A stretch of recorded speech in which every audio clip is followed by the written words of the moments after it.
Welcome to TurnOnGreen, your partner in reliable EV charging hardware and seamless site management.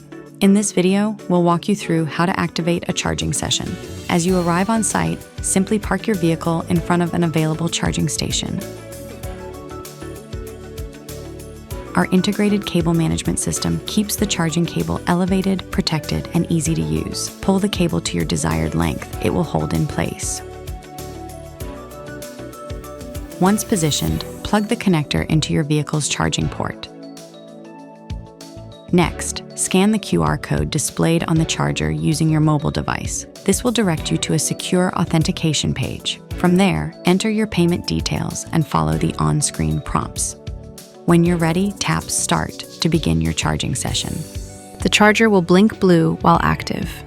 When charging is complete, simply remove the connector from your vehicle. Then, return the cable by pulling it once more, allowing the cable management system to retract it neatly into place. A receipt will be sent to the email associated with your account for your records. TurnOnGreen. Simple, reliable EV